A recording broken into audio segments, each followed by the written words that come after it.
Welcome मेरे प्यारे दोस्तों, मैं आपके सामने हाजिर हूं क्लास 12th की इंग्लिश की सभी पोएम्स की वन शॉट रिवीजन के साथ। जैसा कि आप जानते हैं कि मैंने आपके लिए 5 टाइम्स रिवीजन प्लान बनाया है, जिसके अंदर आपकी इंग्लिश की एटलीस्ट 5 रिवीजन मैं आपकी करवा दूंगा एग्जाम से पहले और आपके नंबर बहुत अच्छे आने वाले हैं। तो इसलिए इंग्लिश की तो टेंशन छोड़ ही दो।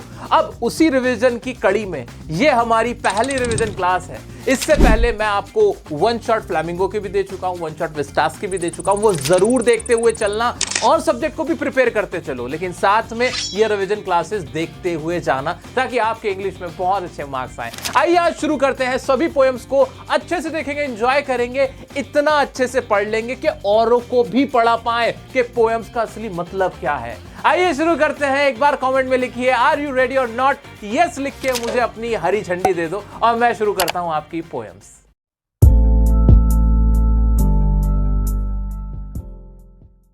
दोस्तों, जो आपकी पोएम है ना, माय मदर एट 66, इसके बारे में मैं तुम्हें एक ट्रिक बताता हूं। ये पोएम है ही नहीं, ये इतने सिंपल लैंग्वेज में लिखी हुई है कि एक तरह का सिर्फ पैराग्राफ है जो तुम्हें समझना है। जो इसका मीनिंग निकल रहा है ना, लिटरल मीनिंग, वही इसका असली मीनिंग भी है। मतलब इसमें कुछ का कुछ नहीं बताया गया है। बहुत ज्यादा सोचने की तुम्हें जरूरत पड़ेगी नहीं, सिंपल ट्रांसलेशन कर लोगे तो भी समझ में आ जाएगा। आओ देख लेते हैं। Driving from my parents home to Cochin last Friday morning I saw my mother beside me. Last Friday morning जब मैं ड्राइव करके कोचिन के लिए जा रही थी अपने पेरेंट्स के घर से निकली कोचिन जाने के लिए, एयरपोर्ट की ओर ड्राइव कर रही थी, तो मैंने अपने बराबर में, बिसाइड मी मतलब मेरे बराबर में, मैंने अपनी मां को देखा। मां क्या कर रही थी? Doze open mouth, her face ashen like that of a corpse and realize with pain that she was as old as she looked. भाई मैंने देखा मेरी माँ कैसी हुई है, पीली भटक हुई है, बिल्कुल मुर्दा जैसे उसकी शक्ल है मेरी माता का। उनका मुंह खुला हुआ है, वो ऊँग रही हैं, बहुत कमजोर हो गई हैं और वो बहुत ज्यादा बूढ़ी नजर आ रही हैं। अपनी माँ की शक्ल की है, माँ की कंपैरिजन किससे की गई है? कॉर्प्स से, एक लाश से की गई है। वो इस तरह की होनी है जैसे कोई मुर्दा हो। ऐसा कौन कह रहा है? किसको रियलाइजेशन हो रहा है? The poet Kamala Das realizing that while going to airport. ठीक है, आगे बढ़ते फिर क्या होता है? Looked but soon put that thought away। मैंने वो थॉट जो था अपना दूर फेंका, मैंने उससे अपना दिमाग हटाया। डर होता है ना, जब डर लग रहा होता है ना, तो हम डर के मारे क्या करते हैं? कुछ और सोचने लगते हैं। ऐसे ही राइटर ने किया। And looked out at young trees sprinting, the merry children spilling out of their homes। मैंने क्या किया? मैंने बाहर नजर मारी जहां पे पेड़ जो थे, पेड़ ऐसे ऐसे जा रहे थे। वो पेड़ नहीं है यहां, वो पेड़ों को किसकी तरह बताया गया है? वो पेड़ जो ट्रीज थे वो टाइम को दिखा रहे थे, मेमोरीज को दिखा रहे थे। ठीक है, याद रखना है कि राइटर को क्या फील हुआ, ये जो पेड़ है ये क्या है? समय बीत रहा है, मेरी मां बूढ़ी हो गई है, देखो। और फिर क्या देखा? मैरी मतलब होता है खुश। वो खुश हुए बच्चे, children spilling out of their homes, वो अपने घर से बाहर निकल रहे थे। यानी अब बच्चे बड़े हो गए थे, मेरी मां बूढ़ी हो गई थी। दोनों का क्या है? कंट्रास्ट दिखाया गया है। आगे बढ़ते हैं। But after the airport security check standing a few yards away. जब जैसे ही सिक्योरिटी चेक हुआ ना एयरपोर्ट में, जब जाते हैं ऐसे पूरी चेकिंग करी, और फिर थोड़ी दूर आगे जाने के बाद मैंने क्या देखा? Standing a few yards away I looked again at her, wan pale as a late winter's moon. मैंने फिर अपनी मां की तरफ देखा। हिम्मत नहीं हो रही थी मां की तरफ देखने की कि मां इतनी बूढ़ी हो गई है, लेकिन दोबारा से मां को देखा। जब हम दूर जा रहे होते एक बार एक आखिरी नजर देखते हैं ना, बिल्कुल वही हुआ। एक आखिरी बार फिर से मां को देखा।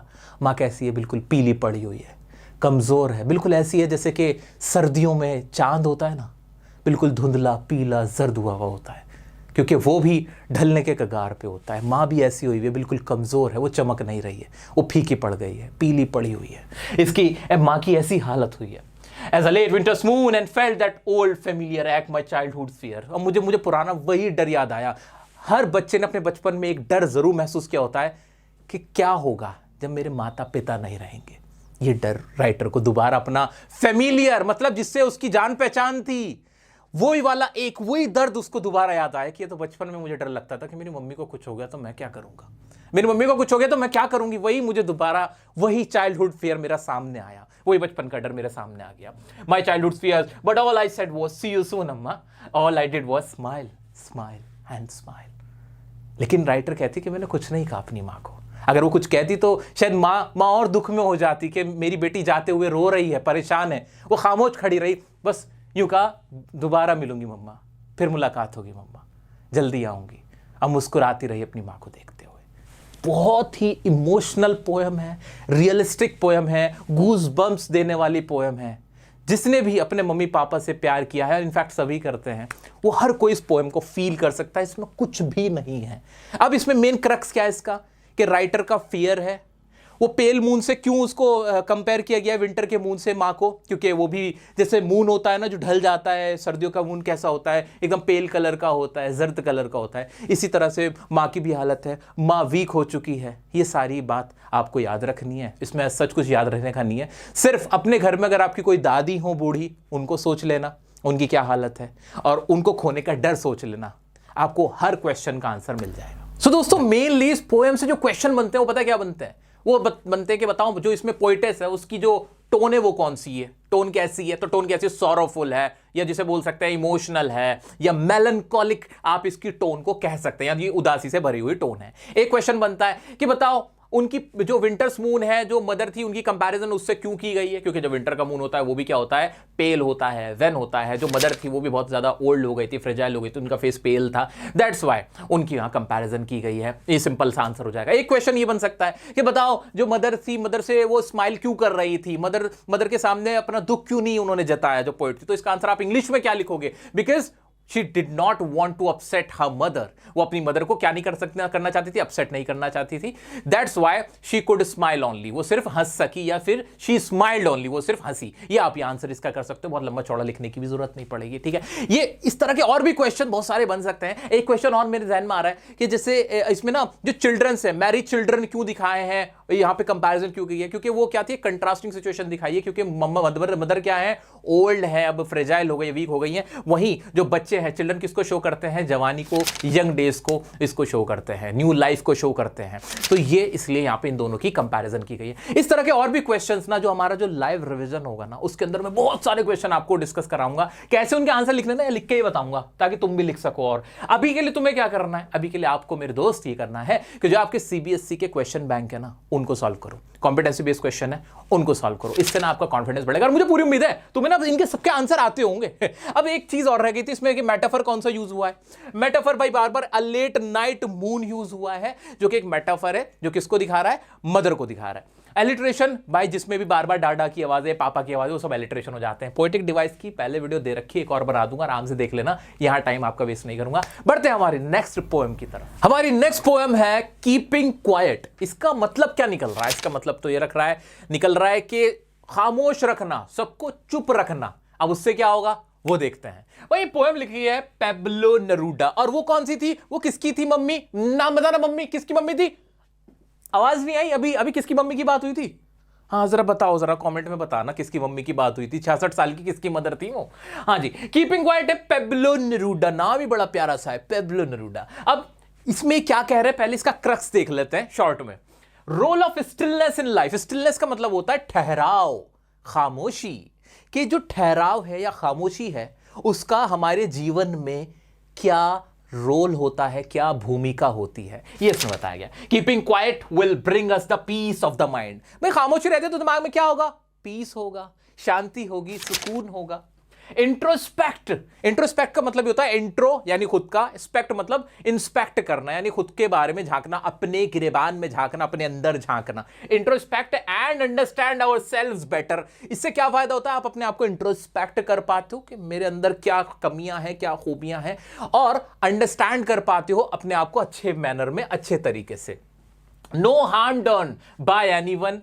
अब क्या होगा, अगर जब सारे में खामोशी हो जाए, पूरी दुनिया में खामोशी हो जाए, तो क्या होगा कि कहीं कोई नुकसान नहीं होगा किसी के भी द्वारा, कोई वॉर नहीं होगी, कहीं कोई एक्सीडेंट नहीं होगा, ट्रक से डेथ नहीं होगी, वेल नहीं मरेगी। तो मेनली यही इसके अंदर पूरा बताया गया कि अगर पूरी दुनिया में स्टिलनेस आ जाए, खामोशी आ जाए, कोई बात ही ना करे, अगर हम खामोशी रख लें, हर तरह की खामोशी रख लें, सब शांत हो जाए कुछ वक्त के लिए, तो कैसी दुनिया बनेगी। तो उसके फायदे सारे यहां पे बता दिए गए। मोटा मोटा समझ में आया। तो हमारी स्ट्रेटेजी क्या होती है, पहले मोटा मोटा और फिर छोटा छोटा। आओ छोटा छोटा देखते हैं इसके अंदर क्या है, बहुत आसान है, आइए। हाँ जी, ये रहा। Now we will count to 12 and we will all keep still. अब ये कह रहा है कि हम ना 12 तक गिनते हैं। पोइट क्या कह रहा है कि 12 तक गिनते हैं, 12 तक गिनने तक सब लोग शांत रहेंगे, we will all keep still, जैसे हैं वैसे रहेंगे। अब ये 12 का मतलब यहां क्या है समझोगे? 12 का मतलब 12 महीने भी हो सकता है, 12 का मतलब 12 घंटे भी हो सकता है। तो पोइट कहना चाहते हैं कि हम अप टू 12 तक हम काउंट करेंगे और तब तक सब चुप रहेंगे। ऐसा करने पे क्या होगा? For once on the face of the earth let's not speak in any language, किसी लैंग्वेज में बात ही नहीं होगी। यानी दुनिया में जो लड़ाइयां होती हैं, क्या तुम्हारी लैंग्वेज अलग मेरी लैंग्वेज अलग, ये वाला टेंशन ही खत्म करते हैं। अब हम किसी लैंग्वेज में बात ही नहीं करेंगे, हम सिर्फ एक लैंग्वेज में बात करेंगे। वो क्या होगी? क्वाइटनेस की होगी, खामोशी की language, language of silence. Let's not speak in any language. Let's stop for a second and not move around so much. और अब हम एक सेकंड के लिए रुक जाते हैं ना, हम अपना हाथ नहीं हिलाते, यानी कोई एक्टिविटी नहीं करते। Let's stop all the activities for 12. ठीक है, आ जाओ। It would be an exotic moment without rush, without engines. We would all be together in a sudden strangeness. ना कोई इंजन चलेगा, यानी जितनी भी इंजन या फैक्ट्रीज या व्हीकल जितने भी हैं, ट्रांसपोर्टेशन, वो सब भी रुक जाएगा। कोई रश नहीं होगा, कोई भीड़ भाड़, कोई शोर शराबा किसी तरह का नहीं होगा। और हम एक अजीब सी, एक अलग तरह की स्ट्रेंजनेस, एक अजनबियतपन में हम मौजूद हो जाएंगे, एक अलग तरह के सुकून में, शांति में हम चले जाएंगे। Fisherman in the cold sea wouldn't harm whales and the man gathering salt wouldn't look at his hurt hands. और जो फिशरमैन है, जो मछुआरे हैं, जो वेल जो मछली है उसको मार रहे हैं, वो नहीं मारेंगे, मछलियों का शिकार नहीं करेंगे, उनको कोई नुकसान नहीं होगा। और जो नमक का काम करते हैं, नमक इकट्ठा करते हैं, उनके हाथ पूरे कट जाते हैं और वो भी अपने हाथों को नहीं देखेंगे, यानी उनको भी सुकून मिल जाएगा, उनके हाथ भी नहीं कटेंगे। Those who prepare green wars, wars with gas, wars with fire, victories with no survivors. एक सेकंड, इसको थोड़ा नीचे कर देते हैं। हाँ जी। Those who prepare green wars, wars with gases, wars with fire, victories with no survivors would put on clean clothes.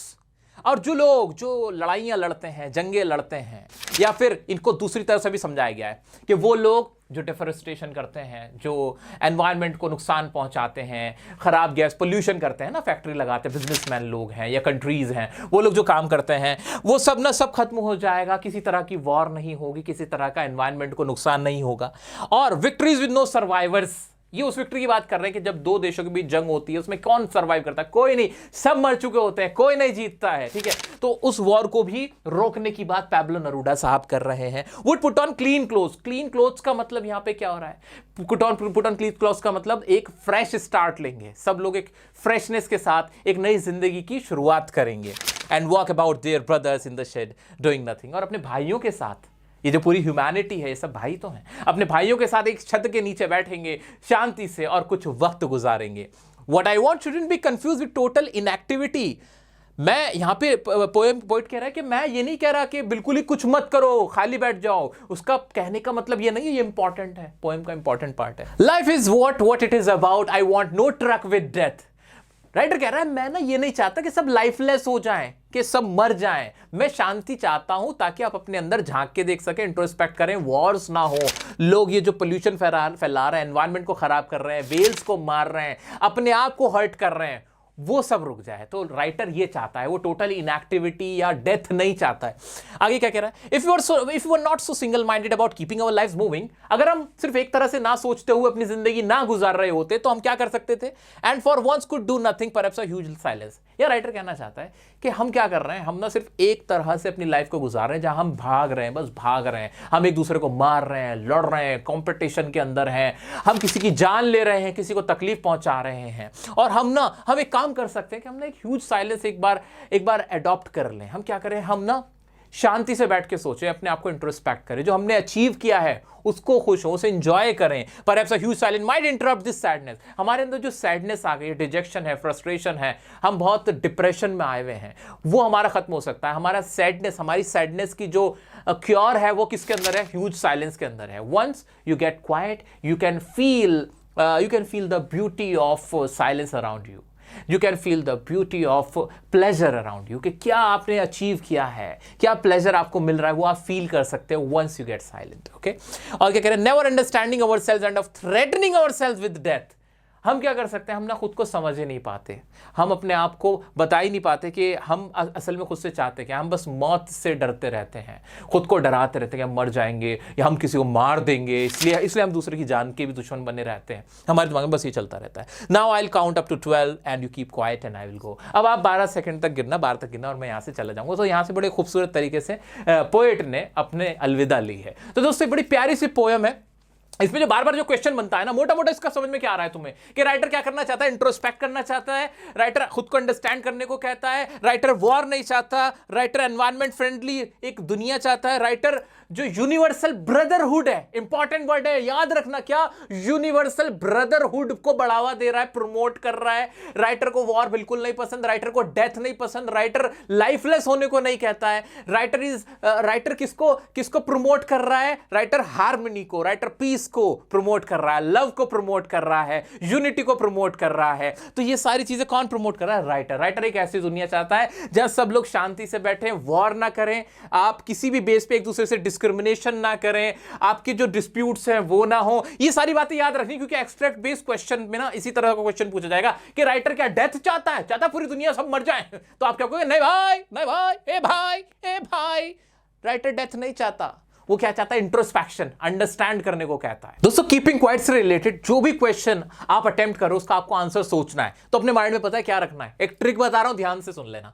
इस chapter में ना कुल मिला के आपका आंसर यहीं आके अटक जाएगा कि हमें क्या करने को कह रहा है पोइट। हमें पोइट कह रहा है कि हम इंट्रोस्पेक्ट करें, हम अंडरस्टैंड करें, खुद को अंडरस्टैंड आवरसेल्व्स करें, हम वेपन्स को यूज ना करें, उनसे दूरी बनाएं, हम वॉर्स को रोकें, हम जितने भी लोग की जो मारते हैं एक दूसरे को किल कर रहे हैं उसको रोकें, यूनिवर्सल ब्रदरहुड को हम क्या करें, इंडोर्स करें, प्रमोट करें, हम यूनिटी लाएं अपने अंदर, हम डिफरेंसेस को, डिस्प्यूट्स को खत्म करें, हमारे अंदर जो सैडनेस है उसको खत्म करें, डिप्रेशन को खत्म करें, और जो हमारे पास हासिल हुआ है उसको अचीव किया हुआ है उसको एंजॉय करें। ये वर्ड्स आपके हमेशा रहने हैं, इसका कोई भी आंसर आ जाए। अब आपको क्या करना है, आपको जो सीबीएसई का जो क्वेश्चन बैंक है उसको सॉल्व करो, उसके आंसर ट्राई करने की कोशिश करना कि क्या है, इसके आंसर क्या हो सकते हैं। ऐसे उसका सीबीक्यू है वो देखो, प्रीवियस ईयर क्वेश्चन में क्या पूछा गया है प्रीवियस ईयर के पेपर में वो देखो, उसके आंसर आपको सबको आते होंगे, और नहीं भी आते होंगे तो उनका सजेस्टेड आंसर अब देख लेना। तो आपको जो इक्का दुक्का अगर कोई ऐसा क्वेश्चन है भी जिसमें थोड़ी बहुत कंफ्यूजन भी होगी वो भी सॉल्व हो जाएगा। और रुको ना, अभी लाइव रिवीजन क्लासेस में मैं भी तो ये सारे क्वेश्चन डिस्कस करूंगा, आपको लिखना बताऊंगा, सोचना बताऊंगा, ठीक है। तो आगे बढ़ते हैं, अभी फिलहाल के लिए हमारी नेक्स्ट पोएम जिसका नाम है अ thing of beauty. Shahrukh Khan की बात होने वाली है। हाँ जी भाई, शाहरुख खान क्यों कह रहा हूं मैं भाई, ये पोइट्री के शाहरुख खान है, हमारे जॉन कीट्स जो रोमांटिक पोइट थे, हाँ बिल्कुल वही शाहरुख खान वाले पोइट थे। अब जैसे ब्यूटी हम सुनते हैं ना, ब्यूटी सोचते ही सुंदरता, हमें ना हमारे दिमाग में ना, क्योंकि ये वर्ड भी अपने आप में एक फेमिनिन वर्ड है ब्यूटी, सोचते एक सुंदर लड़की आती है, बस सच्चाई है कि नहीं, ईमानदारी की बात है, देखो मजाक से हट के।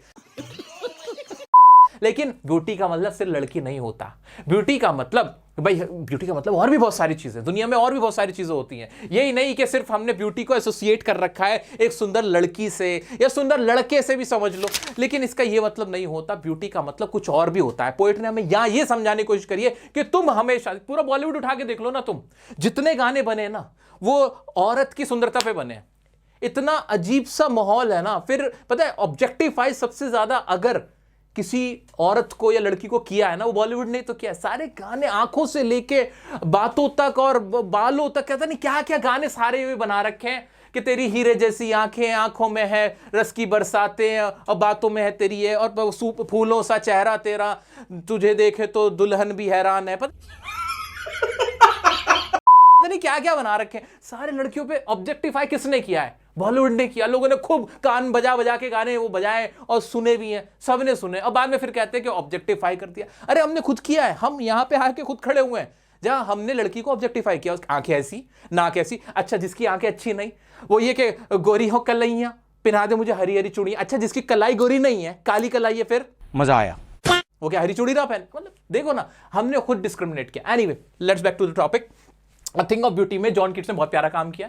इन्होंने बताया भाई ब्यूटी का मतलब सिर्फ सुंदरता वो नहीं है जो आप सोचते हो, ये सिर्फ एक शरीर की सुंदरता नहीं है, और भी बहुत प्यारी प्यारी चीजें। क्या क्या है वो सुंदर चीजें, वो देख लेते हैं। उसमें क्या क्या है? Quiet bower, a peaceful sleep, a wreath of flowers, the sun, the moon and the trees, daffodils, clear rill, grandeur of the dooms. तो उन्होंने बताया कि वो जो झरने हैं वो भी एक खूबसूरत सी वो भी एक खूबसूरती है, वो भी ब्यूटी है। और वो जो अपने देश के लिए जान दे दी जिन लोगों ने, जो ग्रेट लीडर थे, वो भी खूबसूरती है, वो भी ब्यूटी है। जो सोल्जर्स शहीद हो गए वो भी खूबसूरती है। और वो जो पेड़ पौधे हैं वो भी खूबसूरती है। और वो जो एक छोटा सा गार्डन है ना, वो भी खूबसूरती है। और ये जो फूलों की मालाएं हैं, ये सारी चीजें, मतलब एक खूबसूरत नींद आप ले रहे होते हो, वो भी एक तरह की खूबसूरती। ये सारी चीजें किसने बताई? हमारे जॉन कीट्स ने हमें बताई कि ब्यूटी असल में क्या होती है। आइए अब इसके स्टैंजा वाइज इसको समझते हैं। जॉन कीट्स साहब कह रहे हैं, अ thing of beauty is a joy for ever. ये जो ब्यूटी की चीज है ना, ये हमेशा का जॉय है, यानी ये कभी खत्म नहीं होती। इट्स लवलीनेस इंक्रीजेस, और इसकी जो खूबसूरती और बढ़ती रहती है। असली तो ब्यूटी यही होती है। और क्या कह रही है? But will keep, it will never pass into nothingness, और ये कभी खत्म नहीं होती, हमेशा बरकरार रहती है। But will keep a bower quite for us. Bower का मतलब होता है एक छोटा सा गार्डन की जगह को आप बोल सकते हो। और फिर क्या बोल रहे हैं? And a slip full of sweet dreams, एक ऐसी नींद जो बहुत खूबसूरत सपनों से भरी हुई होती है। हेल्थ, क्वाइट ब्रीथिंग, और एक प्यारी सी आप सांस ले रहे होते, सुकून की सांस ले रहे होते। यानी ब्यूटी तो एक ऐसी चीज होती है, जैसे कि आप किसी गार्डन में चले जाओ, पेड़ की छांव के नीचे, वहां बैठे हुए आप आनंद ले रहे होते हो। असली ब्यूटी तो वो है, उसमें छुपी हुई है। इस तरह की होती है ब्यूटी, तो खत्म न होने वाली चीज नहीं है। Therefore on every morrow, morrow का मतलब होता है टुमारो, यानी हर दूसरे दिन, are we wreathing a flowery band to bind us to the earth. हम रोजाना क्या करते हैं? मटेरियलिस्टिक चीजों से ना अपना दिल लगा के जोड़ के चलते हैं। एक तरह की ना माला से माला बना लेते हैं कि भाई यही हमारी जिंदगी जीने का मकसद है। उसके लिए हम सारे गलत धंधे करते हैं। Spite of despondence, of the inhuman dearth, of noble natures, of the gloomy days. और हम क्या करते हैं कि जो नोबल नेचर की कमी है, बुरे लोग हैं इस दुनिया में, बुरे काम कर रहे हैं, उन सबको भी हम फेस कर रहे होते हैं, निराशा को भी हम देख रहे होते हैं। Of all the unhealthy and over darkened ways. Over darkened ways का मतलब क्या? गलत धंधे, गलत तरीके, गलत रास्ते, जो गुनाह के रास्ते हैं, पाप के रास्ते हैं, किसी को मारना, पीटना, धोखाधड़ी करना, करप्शन, ये सारी चीजें हैं। हम उन चीजों का भी इस्तेमाल करते हैं, उन चीजों को भी देखते हैं अपनी जरूरतें पूरी करने के लिए। Made for our searching, yes in spite of all some shape of beauty moves away the pall. Pall का मतलब होता है एक तरह का कपड़ा, एक तरह का कपड़ा ही समझ लो आप। अब क्या होता है? ब्यूटी क्या काम करती है कि जो हम सब इस चीज में घिरे हुए होते हैं, इतनी निराशा के अंदर, इतनी नेगेटिविटी के अंदर होते हैं, ब्यूटी काम क्या करती है कि इस निराशा का पर्दा, कपड़ा हमारे ऊपर से हटाती है और हमें जिंदगी जीने की प्रेरणा देती है, हमें इंस्पायर करती है कि हम जिंदा रह सकें। यह काम होता है ब्यूटी का। तो यहां पोएट ने नेगेटिविटी बताई और उसके बाद क्या काम है ब्यूटी का, रोल क्या हमारी लाइफ में, वो समझाने की कोशिश की है। अब यहां पे अब पोएट क्या बताएगा? पोएट बताएगा ब्यूटीफुल चीजें कि कौन कौन सी चीजें ब्यूटीफुल हैं। Trees, such the sun, the moon, trees old and young, sprouting a shady boon, for simple sheep and such are daffodils. Daffodil के फूल है वो, ट्रीज, मून। तो क्वेश्चन आएगा एग्जाम में, बताओ कौन सी चीजें पोएट ने ब्यूटीफुल बताई है? तो बता दो। Trees, old trees and young जो भी है, डेफोडिल्स को उसने बताया है, मून को, सन को उसने ब्यूटीफुल बताया है, लड़की को नहीं बताया है। वो जो तुम्हारे बॉलीवुड के सिंगर लोग जो राइटर हैं लिख के जा रहे हैं कि आंखें तेरी इतनी हंसी कि तुझे देखूं तो बस देखता ही रहूं, तेरी आंखों में डूब जाऊं, तुझे देखा तो ये जाना सनम। इस टाइप की जो चीजें जो सिर्फ फिजिकल ब्यूटी को बताती हैं, आपके फिजिकल एट्रीब्यूट्स को ग्लोरीफाई करती है, वो यहां राइटर नहीं बता रहा है। पूरी पोएम के अंदर किसी लड़की या किसी लड़के का भी नाम नहीं लिया है, यहां और चीजें बताई हैं। आ जाओ, जो नेचुरल ब्यूटीफुल चीजें उनके बारे में जिक्र हो रहा है। With the green world they live in and clear reels, जो छोटी छोटी जो झरने बह रहे हैं, छोटी छोटी जो नदी नालियां हैं, वो राइटर को, जो स्ट्रीम है, उनको राइटर ने क्या बताया कि वो ब्यूटीफुल चीजें हैं। That for the absence of cooling covert make against the hot season, जो गर्म मौसम में जो आपकी छोटी छोटी जो वो नदियां होती हैं, छोटी छोटी जो नहरें होती हैं, वो खूबसूरत है, वो जो धाराएं बह रही हैं, वो खूबसूरत चीज है, वो ब्यूटीफुल चीजें हैं। द मिड फॉरेस्ट ब्रेक, और ब्रेक यहाँ पे फॉरेस्ट जो होता है ना, जो पेड़ों का झुंड होता है, उसको बोलते हैं ब्रेक। तो वो ब्यूटीफुल राइटर को लग रहा है। Rich with sprinkle of fair Musk, mushrooms की जो ब्लूम्स है, जो रोज होते हैं ना, उनकी खुशबू जो है, वो है ब्यूटीफुल चीज। उनका जो गुच्छा है वो खूबसूरत है। And such too is the grandeur of the dooms, और वो लोग हैं जो जिन्होंने अपनी जानें दे दी हैं, जो यहां से दुनिया से अलविदा हो चुके हैं। We have imagine for the mighty dead all lovely tales that we have heard और रेड। जो हमने कहानियां सुनी वो कहानियां ब्यूटीफुल है, वो टेल ब्यूटीफुल है। जो सोल्जर्स के बारे में, जो लीडर्स है जिन्होंने अपनी जानें न्यौछावर कर दी हैं बड़े अच्छे अच्छे कामों के लिए, दुनिया के लिए, वो ब्यूटीफुल चीजें हैं। An endless fountain of immortal drink pouring into us from the haven spring. और वो कुछ इस तरीके से है जैसे कि हेवन से जो ब्रिंक जो आ रहा है, कोई झरना बह रहा है जो कि कभी खत्म होने वाला नहीं है। ये इस तरह की ब्यूटीफुल चीजें हैं। फॉर एग्जाम्पल, जो मर जाता है वो अमर हो जाता है और उसका जो टेल है वो कभी खत्म नहीं होता। महात्मा गांधी जी को, नेल्सन मंडेला जी को, भीमराव अंबेडकर जी को, या आपके सबसे बड़े तो भगत सिंह हो गए जो शहीद हुए थे, इनको हमेशा दुनिया याद रखती है। ये ऐसा है जैसे स्वर्ग से कोई झरना बह रहा है, ये कभी खत्म नहीं होगा। इनकी बातें, इनकी ये खूबसूरती कभी खत्म नहीं हो सकती है, ये अमर है। तो दोस्तों, राइटर ने पूरी पोएम में सिर्फ यही बताया है कि ब्यूटीफुल चीजें क्या हैं, क्या असल ब्यूटी है, कैसे ब्यूटीफुल या ब्यूटी हमें, जो हमारी नेगेटिविटी हमारे अराउंड, उससे हमें दूर रहने में मदद करती है। दोस्तों, कुछ लाइंस हैं जो इस पोएम से रिलेटेड आपको याद रखनी है। वो क्या है, देखते हैं कि beauty is a constant source of Joy and pleasure. कि ब्यूटी का कांस्टेंट, जो हमेशा चलने वाला जॉय है, मजा है और सोर्स है। नेवर फेड्स, कभी फेड नहीं होता, धुंधला नहीं पड़ता। कीप्स ऑन इंक्रीजिंग, हमेशा बढ़ता रहता है। हमें पीस देता है, प्लेजेंट शेल्टर देता है, हमें एक सहारा देता है, शरण देता है। वी सफर फ्रॉम डिसअपॉइंटमेंट, हम डिसअपॉइंटमेंट से, जो नोबल क्रिएचर्स की कमी है, अच्छे लोगों की कमी है, हम उससे सफर करते हैं। Lacking good human qualities and noble natures, things of beauty remove the curtain of darkness. जो कर्टेन पड़ा हुआ है, पर्दा पड़ा हुआ है अंधकार का, उससे हमें निकालती है कौन? Thing of beauty. Sun, moon, trees, daffodils, flowing streams, musk, rose, flowers, ये सब क्या है? ये सब ब्यूटीफुल चीज है, ये याद रखना है। Stories of brave soldiers and our ancestors, वो क्या है? वो हमारे लिए मोर्टल ड्रिंक है। और जो ब्यूटी है, ब्यूटी ऑफ अर्थ जो है, वो डिवाइन है, ऑरिजिन है, डिवाइन ऑरिजिन है और इमोर्टल है। ये हमें याद रखना है, बस हमें इतना याद रख लेना। अब एग्जाम में अगर क्वेश्चन आ सकता है कि बताओ ब्यूटी हमें कैसे हेल्प करती है, जो इमोरल चीजें हैं या जो ओवर डार्केंड वेज हैं, उन चीजों से टैकल करने में ब्यूटी का क्या रोल होता है? तो आप बता नहीं सकते हो कि वो एक एक कर्टेन की तरह काम करती है, कि कर्टेन हटा देती है, उस चीज का कर्टेन हटा देती है, इनफैक्ट उसको रिमूव करने का काम करती है। क्या? जो ब्यूटीफुल चीजें होती हैं, ये हम बता सकते हैं उसके अंदर। ऐसे पूछेगा कि इमोर्टल ड्रिंक क्या है? इमोर्टल ड्रिंक क्या है? जो नेचुरल, जो डिवाइन चीज है, जो ब्यूटीफुल चीज है, वो इमोर्टल ड्रिंक है। जो हमारे एंसेस्टर्स के टेल हैं, सोल्जर्स के, जो मार्टर्ड सोल्जर्स हैं, उनके जो टेल्स हैं, जो हमारे एंसेस्टर्स के टेल्स हैं, वो क्या है? ब्यूटीफुल चीजें हैं और हमें हेल्प करते हैं लाइफ में जीने के लिए। तो इससे रिलेटेड अब जो भी क्वेश्चन आएगा, आंसर इसी में से कहीं से बनेगा, बस इतना याद रखना। आप घूम फिर के ना इसी में डूबोगे आके, आप देखोगे अरे यही से तो निकालना था आंसर। तो इसको अपने माइंड में घुमा लेना और अब क्वेश्चन अटेम्प्ट करना। और जैसे कि मैंने आपसे पहले भी कहा कि बहुत सारे क्वेश्चन मैं आपके खुद करवाऊंगा हमारे जो नेक्स्ट लाइव सेशन होगा उसके अंदर। तो इसकी पोएटिक डिवाइस क्या है? मेटाफर कौन कौन से यूज हुए हैं? बावर है, sweet dreams, flowery band, Paul, endless fountain of immortal drink, ये सारे मेटाफर यूज हुए हैं हमारे इसमें। एलिट्रेशन, एक ही साउंड की बार बार आवाज, क्या यूज हुई है? सम, सच और स्प्राउटिंग, ये सारे सासा की आवाज आई ना। ऐसे ही शेड, शेप, और दूसरा क्या था? शेडी शेप, और एक शीप था, ये शाशा की आवाज आई। तो ये हमारे एलिट्रेशन हुए।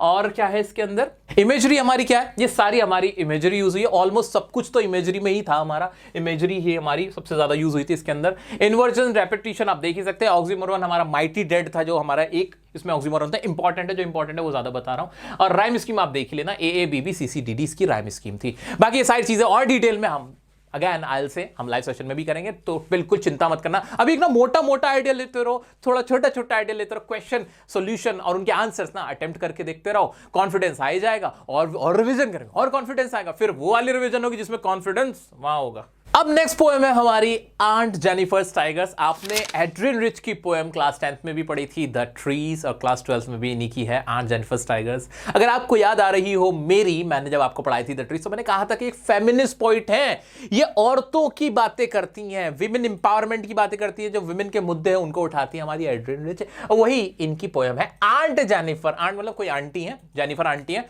उनके टाइगर। अब उन्होंने टाइगर पाले तो नहीं थे, तो क्या है इसके अंदर वो देखते हैं। आओ चलो बता देता हूं।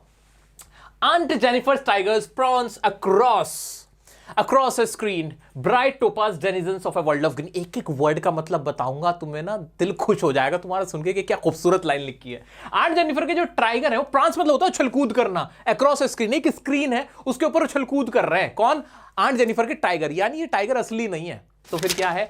ब्राइट टोपाज डेनिजन, डेनिजन मतलब होते हैं कहीं के निवासी, रहने वाले। और टोपाज क्या होता है? पीले कलर का, एक तरह का समझ लो, मोती समझ लो, पत्थर समझ लो, तुम ये समझ लो, ठीक है। तो पीला कलर दिखाने के लिए टोपाज का इस्तेमाल किया है, क्योंकि टाइगर का कलर पीला होता है। Of a world of green, और ग्रीन मतलब फॉरेस्ट के रहने वाले हैं जो हमारे टाइगर, जो आंट जेनिफर के टाइगर है, टोपाज यानी पीले कलर के हैं। अब आंट जेनिफर टाइगर आंटी कर क्या नहीं, आंट जेनिफर ये क्या कर रही हैं, ये ना एक ना कोई कपड़ा है, आप जिसे कर्टेन समझ सकते हो, एक पर्दा समझ सकते हो, एक कपड़ा समझते हो, जिसके ऊपर क्या बना रही हैं, एम्ब्रॉयडरी कर रही हैं। एम्ब्रॉयडरी किसकी कर रही हैं, एक शेर की, टाइगर की कर रही हैं। और इस शेर बना रही हैं आंट जेनिफर क्या शेर की कढ़ाई कर रही हैं अपने हाथ से। They do not fear the man beneath the tree. They pace in sleek chivalric certainty. और वो जो टाइगर्स है ना, डर नहीं रहे, वो पेड़ के पीछे नहीं छुप रहे हैं किसी आदमी के डर से। अब तंज मारा है, टॉन्ट मारा है आंटी ने, आंट जेनिफर ने। तो आंट जेनिफर के टाइगर डर नहीं रहे किसी आदमी से, यानी आंट जेनिफर आदमी से डरती हैं। और वो तो बिल्कुल अपना बहुत ही बहादुरी से अपना घूम रहे हैं, दौड़ रहे हैं, एकदम पेस में दौड़ रहे हैं। Aunt Jennifer fingers fluttering through her wool, find even the ivory needle hard to pull. Aunt Jennifer के टाइगर, आंट जेनिफर की जो उंगलियां हैं, उनकी उंगलियां ऐसे ऐसे, मान लो ये नीडल है, तो ऐसे ऐसे ऐसे जो ऊन है, ऊन को ऐसे ऐसे करते हुए ना उनके हाथ भी फड़फड़ा रहे हैं, और वो बस लगी हुई हैं, और वो करने में लगी हैं। The massive weight of uncle's wedding band sits heavily upon Aunt Jennifer's hand. वो जो भारी बोझ है ना उनकी उंगली में, उस रिंग का, वो जो रिंग होती है कौन से में पहनी जाती है, इसमें या इसमें पहनी जाती है। भाई मेरी शादी नहीं हुई तो मुझे नहीं पता कि कौन सी जो वेडिंग रिंग होती है कौन से में पहनी जाती है, बता दो मेरे को। मेरे ख्याल इसमें पहनी जाती है ना, तीसरी में, दूसरी में थोड़ी होती है। ठीक है, तो जो भी है, जो वेडिंग रिंग उन्होंने पहन रखी है ना अपने हाथ में, वो उनको बोझ लग रही है। वो इतना बोझ लग रही है कि उनका हाथ उससे ना पूरा वो कांप रहा है, बोझ में परेशान है वो। The massive weight of uncle's wedding band sits heavily upon Aunt Jennifer's hand. When aunt is dead, her terrified hands will lie. जब आंट मर जाएंगी तो उनके जो डरे हुए हाथ हैं वो ऐसे छूट जाएंगे। Still ringed with ordeals, she was mustered by. लेकिन वो जो उनके हाथ में जो अंगूठी है ना, जो रिंग है ना, वो तब भी वहीं रहेगी, और वो रिंग दिखाएगी उन ऑर्डियल्स को, उन कष्टों को जो उन्होंने सहा था। The tigers in the panel that she made will go on prancing, proud and unafraid.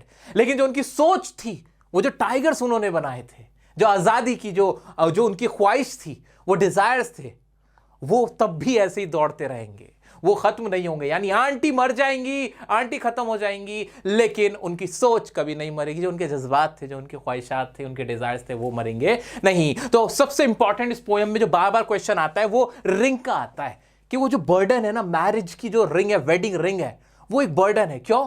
क्योंकि वो बर्डन है, क्योंकि आंटी को जो अंकल है ना वो दबाते हुए आए हैं, वो पेट्रियार्कल सोसाइटी के हैं। ये बात कहां की हो रही है? पेट्रियार्कल, जब मर्दों को ऊंचा बताया जाता है। और ये क्या, ये बेचारी एक लेडी हैं जिनके ऊपर डोमिनेंस है उनके हस्बैंड का, क्योंकि वो मैन है, वो उनको परेशान करते हैं, टॉर्चर करते हैं, और उनकी टॉर्चर की वजह से वो कमजोर हैं, वीक हो चुकी हैं, उनके हाथ फ्लटर कर रहे हैं, ऐसे ऐसे कांप रहे हैं, और उनके हाथ में जो वेडिंग रिंग है वो भी उन्हें एक बर्डन लग रहा है, क्योंकि वो डरती हैं। मोस्ट प्रोबेबली जो अंकल हैं उनको उनका एम्ब्रॉयडरी करना भी नहीं पसंद है, इसलिए आंटी डर भी रही हैं, खौफ में जीती हैं। आइए दोस्तों डिटेल में समझ लेते हैं। कुछ ऐसी लाइंस हैं जो आपके माइंड में होनी चाहिए। Aunt embroidering a motive, design या पैटर्न है, वो एम्ब्रॉयडरी कर रही है उसके ऊपर। Energetic, fearless tigers moving freely, ऐसे टाइगर्स की एम्ब्रॉयडरी कर रही हैं जहां पे एनर्जेटिक टाइगर्स हैं जो फ्रीली मूव कर रहे हैं। एक्चुअली वो क्या है, वो उनके थॉट्स हैं, वो उनके डिजायर्स हैं, वो उनका एम्बिशन है, वो चाहती थी ऐसी लाइफ जीना। Living life of submissiveness, submissiveness मतलब कि खुद को सबमिट कर दिया है उन्होंने, झुक के, और अपने आप की सारी चीजें त्याग कर अपनी जिंदगी उन्होंने गुजारी है, तो वो दबी कुचली गई हैं, तो वो ऐसी लाइफ उन्होंने जी हमारी आंटी ने। Her fingers tremble as she embroider, उनके हाथ कांपते हैं जब वो एम्ब्रॉयडरी कर रही हैं। Wedding ring reminds her the dominance of her husband, जो वेडिंग रिंग है वो रिमाइंड कर रही है उनके डोमिनेंस का, जो उनके हस्बैंड का। अब इसमें क्वेश्चन सबसे ज्यादा ये आता है कि जो वो वेडिंग रिंग है उसका वेट क्या वैसे बहुत भारी है, वो किस वेट की बात हो रही है? वो इमोशनल वेट की बात हो रही है। इमोशनल वेट, किस चीज का इमोशनल वेट? वो जो बर्डन है, वो जो डोमिनेंस है, वो जो टॉर्चर है उनके हस्बैंड का, वो जो पैट्रियार्कल सोसाइटी उस वक्त प्रिवेल कर रही थी, वो उसको दर्शाती है, उसको सिंबलाइज करता है वो वेडिंग रिंग। ठीक है, वो बर्डन दिखता है। On her death the ring will remain on her finger, tigers continue to move around freely forever. और वो रिंग तब भी रहेगा। कहने का मतलब यह है कि जब कोई लड़की मर भी जाती है ना, तो भी ना उसको यही कहा जाता है कि उसकी पत्नी थी, उसकी खुद की पहचान तो खत्म हुई भी होती है। मरते दम तक, मरने के बाद भी उसकी पहचान उसके पति से, उसके आदमी से ही जोड़ी जाती है, यानी उसकी शादी नहीं टूटती है तब भी। वो जो वेडिंग रिंग है, वो जो बर्डन है, वो तब भी उसके साथ ही रहता है। तो यहाँ पे आज़ादी की बात हुई है, यहाँ पे फ्रीडम की बात हो रही है, यहाँ पे जिस तरह से टाइगर्स फ्रीली घूमते हैं, वो आंट जेनिफर को नहीं मिला है, एक लेडी को नहीं मिलता है, एक औरत को नहीं मिलता है, उसको दिखाने की कोशिश की है हमारी जो पोइट हैं, फेमिनिस्ट पोइट है। क्या नाम था इनका, क्या नाम था? अच्छा, पेब्लो नेरूदा किसका नाम था? अच्छा, जॉन और कुछ कीट्स की भी तो याद आ रहा है मुझे कीट्स भी कोई याद आ रहा है। मुझे बताओ ना, इनके नाम लिखो, अभी लिख दो कमेंट में, तुम्हें याद रह जाएंगे। मैं चला आगे। आइए इसके पोएटिक डिवाइस देख लेते हैं। एलिट्रेशन क्या यूज हुआ है? फा फा प प स आ जाते हैं। मेटाफर कौन कौन सा यूज हुआ है? Bright toppers, world of green. Bright toppers मैंने बता दिया पीले कलर का होता है, इसलिए इसको दिखाया गया है। वर्ल्ड ऑफ ग्रीन फॉरेस्ट के लिए दिखाया गया है। रेपिटेशन बार बार दे का हुआ है। इमेजरी ब्राइट टोपाज की है और सारी ही इमेजरी होती है, तो इमेजरी में तो आसानी ये रहती है। राइम स्कीम क्या क्या है? A B B C C D D E E F F. Shahrukh Khan बन जाओ, वही वाला है। ठीक है, आइए बढ़ते हैं मेरे प्यारे दोस्त। इसमें जो क्वेश्चन बनता है ना, एक ये क्वेश्चन बनता है कि वो जो आंट जेनिफर टाइगर्स के जो टाइगर्स हैं वो किस चीज को दिखाते हैं? तो फ्रीडम को दिखाते हैं, सेल्फ एक्सप्रेशन को दिखाते हैं। तो ये आपको बताना होगा, ठीक है। और एक क्वेश्चन आएगा कि जब आंट जेनिफर मर जाएंगी, जब वो डेड हो जाएंगी, तो उनके टाइगर्स क्या करेंगे? तो तब भी फ्रीली मूव करेंगे। और वो टाइगर्स बेसिकली क्या है? वो उनके थॉट्स हैं जो कभी मर नहीं सकते हैं। मेन क्वेश्चन तो बार बार वही रहता है कि जो रिंग है, वो जो वेडिंग रिंग है, वो किस चीज को दिखा रही है? वो इमोशनल बर्डन है, टॉर्चर को शो करती है। और वो टॉर्चर जो उनको मरते दम तक फेस करना पड़ता है और वो खत्म नहीं होता, वो तब भी उनके पास ही रहेगा, उनके साथ ही रहेगा। तो ये सारी चीजें इसके अंदर आपको क्या दिखाना है? सबमिसिवनेस एक वर्ड है जो बार बार यूज करना है, फ्रीडम और क्या क्या, सेल्फ एक्सप्रेशन, ये सारे वर्ड्स हैं जो बार बार यूज होंगे। जो समरी मैंने आपको बताई उसी से क्वेश्चन बनेंगे। मेरी आपसे दरख्वास्त है कि अपनी नोटबुक के अंदर अभी इससे रिलेटेड जो भी लाइंस अभी मैंने आपको बताई हैं, जो वर्ड्स आपको याद कराएं, उन्हें सोचो, रिवाइंड करो, लिखो और लिखो, ठीक है। और उसके बाद फिर इसके PYQs आप अटेम्प्ट कर सकते हो, बहुत आसानी से आपसे हो जाएंगे। बढ़ते हैं हमारी नेक्स्ट पोएम की तरफ। हमारी नेक्स्ट पोएम है अ रोड साइड स्टैंड, जो कि रॉबर्ट फ्रॉस्ट ने लिखी है। अब इस पोएम के राइटर का नाम ना बड़े आसानी से याद रख सकते हो, क्योंकि रॉबर्ट फ्रॉस्ट वही है जो क्लास 10th में ना वो छोटी छोटी सी पोएम लिखते थे।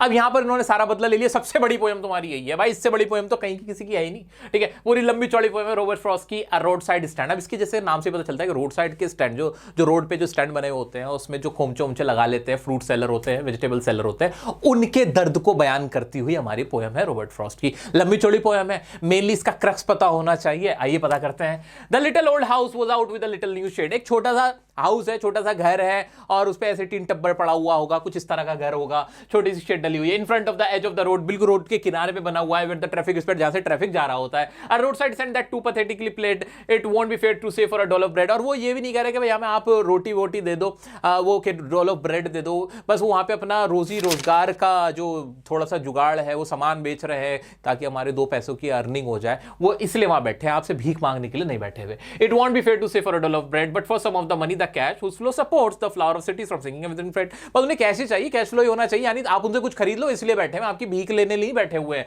The flower of cities from singing, the polish traffic pass with the mind ahead, और if I ever aside a moment then out of sorts at having the landscape marred with the artless paint। और वो जो चमचमाती गाड़ियां वो निकलती भी जाती हैं, लेकिन वो सामान के लिए नहीं खरीदती, बल्कि वो कहती हैं कि इस कितना बुरा धब्बा पेंट वेंट किया हुआ है, कितना बुरा लग रहा है ये, वो इस तरह की बातें बनाते हैं। उस तरह के जो शॉप है छोटे छोटे से, जो उन्होंने अपने सेटअप बनाए हुए हैं, उनके बारे में रोड साइड स्टैंड वालों को बुरा बुरा बोलते हैं, जो शहर के बड़े बड़े लोग वहां से गाड़ी लेके गुजरते हैं। Of science that with an turn wrong and S turn wrong offered for sale wild berries and wooden cots और cork neck golden scotch with silver watts. और वहां पे ना जो साइन है, एन जो नॉर्थ का साइन है वो गलत लगा हुआ है, साउथ का साइन गलत लगा हुआ है। इसके बारे में बताते हैं हमारे पोएट रॉबर्ट फ्रॉस्ट, और कहते हैं कि उसी रोड साइड स्टैंड पे वो क्या बेच रहे हैं? बेरीज बेच रहे हैं, बड़े अच्छे अच्छे सामान बेच रहे हैं भाई। गोल्डन स्क्वैच बेच रहे हैं सिल्वर कॉर्ड्स में, और क्या बेच रहे हैं? बेरीज बेच रहे हैं वुडन कॉर्ड्स में। गोल्डन कलर का उन्होंने निशान लगा रखा है और सिल्वर कलर का निशान लगा रखा है। जो फलों के जो टोकरियां हैं, जो बक्से हैं, उसके ऊपर निशान लगा रखा है, और अच्छे अच्छे बेरीज बेच रहे हैं, स्क्वैच बेच रहे हैं, वो यहाँ पे वो बेच रहा है, ठीक है। Golden squash with silver coats और वाइल्ड बेरीज वो बेच रहे हैं। ये फल बता दिए गए, ये फल वो बेच रहे हैं, बड़े प्यारे प्यारे से फल है। A beauty rest in a beautiful mountain scene, you have the money but if you want to be mean. भाई वो कहना चाहते हैं, वो जो वहां से जो पासर बाय है, जो ट्रैफिक वाले जो गुजर रहे हैं गाड़ियां लेके, उनको कहना चाहते हैं कि देखो सामान तो अच्छा बेच रहे हैं यार, ये बेरीज बेच रहे हैं, गोल्डन स्क्वैश बेच रहे हैं, लेकिन तुम लेने वाले तो बनो। तुम ना बहुत ही ना मीन हो गए, बहुत ही मतलबी आदमी हो, सेल्फिश जो ही ना लो रहा, तो यार पैसे है ले लो ना यार, क्या दिक्कत है? Why keep your money and go along, the hurt to the scenery won't be my complaint. भाई अगर तुम्हारे पास पैसा है तो क्यों नहीं लेते? और ये जो तुम्हें लगता है ना इससे तुम्हारी सीनरी खराब हो रही है, तुम्हारी जो वहां की सुंदरता है वो खराब हो रही है, मुझे इससे फर्क नहीं पड़ता, वो रोजी रोटी तुम्हारे लिए अपने लिए लेके बैठा है तुम्हें बेचने के लिए, तो खरीद क्यों नहीं लेते हो तुम?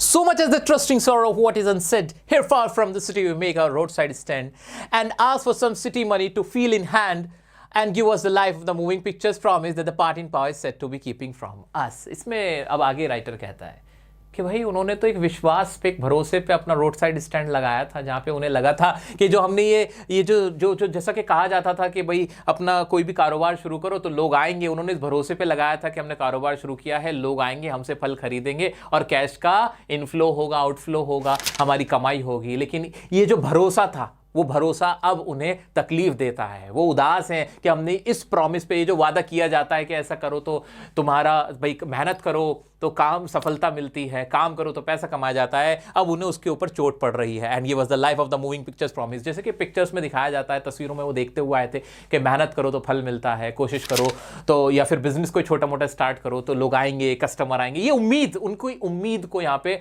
हर्ट हुआ है। फिर आगे ना पॉलिटिकल पार्टी को निशाना बनाया उन्होंने, that the party in power is said to be keeping from us, keeping from us, कि जो पार्टी जो पावर में, जो वहाँ की जो लोकल गवर्नमेंट है या जो भी सरकार होती है, जो पावरफुल लोग होते हैं, वो लोग ना रिस्पॉन्सिबल इन सब चीज़ों के, जिन्होंने जो पैसा है, जो इकोनॉमी है पूरे देश की या शहर की, वो सिर्फ शहरों तक ही सीमित करके रखी हुई है और इन लोगों के बारे में बिल्कुल नहीं सोच रहे। आगे बढ़ते हैं, वो क्या कहते हैं, it is in the news that all these pitiful kin are to be bought out and mercifully gathered in. बाद में कहते हैं कि ऐसा खबरों में सुना गया है कि ये जो बेचारे गरीब लोग हैं, इनको ना इनको ट्रांसफर इनको ना यहाँ से उठा के लेके जाएगा, इनको कहीं और माइग्रेट कर देंगे, और जो बेचारे गरीब गुरबा लोग हैं उनको विलेजेस से उठा के उनको थिएटर या स्टोर के आसपास उनको बसा देंगे, where they won't have to think for themself anymore while greedy good doers benefit and best of praise form over their lives enforcing benefits that are calculated to sued them out of their wits and by teaching them how to sleep they sleep all day destroy their sleeping at night the ancient way. लेकिन ये सारी सब बातें हैं, ये सिर्फ कहावतें हैं, बहाने हैं, सिर्फ कहने के लिए बातें हैं, उन्हें कभी वहाँ नहीं लेके जाया जाएगा, बल्कि उनको ये सपने दिखा दिए जाते हैं कि अब तुम्हें चैन की नींद मिलेगी, जैसे कि पहले शुरुआत से होता आया है एंशिएंट टाइम से, जहाँ पे पहले के भी लोग गरीब पे अत्याचार करते हैं, उसे बहलाते हैं, फुसलाते हैं, और जो उनके हक का पैसा होता है वो खुद खा जाते हैं। वही अब भी इनके साथ होने वाला है कि इनको सिर्फ सपने दिखाए जाएंगे, इनसे जो प्रॉमिस किए जाएंगे उनको फुलफिल नहीं किया जाएगा। ये खबरें भी सब झूठी हैं, इनका कुछ नहीं होने वाला है। The promise will not be delivered. That's it. Okay. Sometimes I feel myself I can hardly bear the thought of so much childish longing in vain, the sadness that lurks near the open window there, that waits all day in almost open prayer. यहाँ पर writer कहता है कि वो जो अपनी खिड़की से देखते हैं कि कोई गाड़ी आके रुकेगी, और ये ना सिर्फ उनकी एक चाइल्डिश एक डिजायर है, एक बचपना ही है। अब तो उसको राइटर को ऐसा लगता है कि सिर्फ एक बचपना ही है और कुछ नहीं है, लोग नहीं रुकेंगे वहाँ पे, ये सिर्फ सैडनेस है, सिर्फ ये उदासी में बस वो देख रहे होते हैं, वो एक उदासी में जिंदगी जी रहे हैं। For the squeal of brake, the sound of a stopping car, of all the thousand selfish car that pass, just want to inquire what a farmer's prices are. अब हजारों गाड़ियां वहां से गुजरती हैं, जैसे ब्रेक की आवाज आती है उनको लगता है कि कोई सामान लेने आ जाएगा, लेकिन लोग क्या करते हैं, सिर्फ उनसे पैसे पूछते हैं कि कितने का बेच रहे हो, या फिर क्या करते हैं, and one did stop but only to plough up grass in using the yard to back and turn around and another to ask the way to where it was bound. ज्यादातर लोग आते हैं, रुकते हैं, सिर्फ उनसे पता पूछते हैं, एड्रेस पूछते हैं, गाड़ी को मोड़ते हुए पूछते हैं, बस इतना ही काम करते हैं, उनसे कोई खरीदता नहीं है, बस अपने फायदे के लिए ही, या सिर्फ प्राइस पूछ के चले जाते हैं, इससे ज्यादा कुछ नहीं करते। And another to ask could they sell at a gallon of gas, they couldn't, they had none, didn't see. कुछ कहते हैं कि आप गैस बेचते हो तो क्या उन्हें नजर नहीं आ रहा यहाँ गैस कहाँ होगी, गरीब आदमी है, इसके पास गैस कहाँ होगी। तो यहाँ राइटर अपना गुस्सा भी दिखा रहा है, दोस्त। No in country money the country scale of gain, the requisite lift of spirit has never been found. Country money का मतलब जो विलेजर्स है उनकी जो इनकम है उसके बारे में बात की गई है, जो जितनी इनकम वो कमा रहे हैं ना, उससे उनका कोई अपलिफ्टमेंट नहीं हो सकता, वो कोई सोल्यूशन ही नहीं है। Also the voice of the country seems to complain, I can't help owning the great relief it would be. और जो उनकी आवाज़, जो उनकी परेशान है, जो उनकी कंप्लेंट्स हैं, उसका कुछ नहीं हो सकता, उसका सिर्फ एक सोल्यूशन राइटर को दिखता है, I can't help owning the great relief it would be to put these people at one stroke out of there pen, कि उनको तो बस इकट्ठा कोई ऐसा सोल्यूशन हो जो एक बार में ही उनके दर्द को खत्म कर दिया जाए। राइटर का दिल चाहता है, उसका डिजायर है कि वो उनके गरीब लोगों के, रोड साइड स्टैंड पे जो लोग हैं, उनके दर्द को खत्म कर दे, उनके प्रॉब्लम्स को दूर कर दे। And the next day as I come back into the same, I wonder how I should like you to come to me and offer to put me gently out of my pen.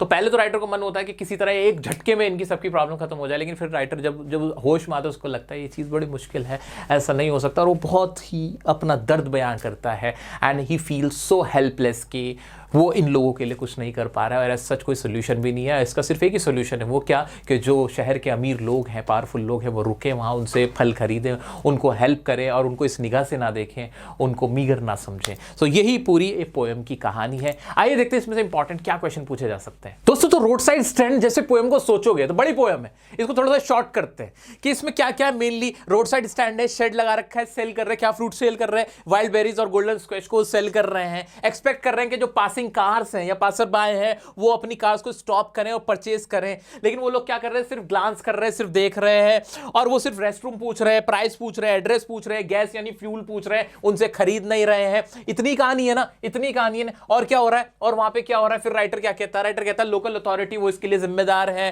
Don't stop if don't want to spend, आप रुको मत अगर आपको खरीदना नहीं है, आप address पूछने मत उतरो। ये गुस्सा है राइटर को कि आप गैस का पूछ रहे हो, फ्यूल पूछ रहे हो, आपको शर्म नहीं आ रही, आपको दिख नहीं रहा कुछ। No problem with spoiled landscape due to shade, writer बार बार कह रहा है कि he has no problem if that shade is spoiling your scenery या सीनिक ब्यूटी। अगर आपकी ब्यूटी खराब हो रही तो राइटर को प्रॉब्लम नहीं उन शेड से, क्योंकि वो किसी की रोजी रोटी है।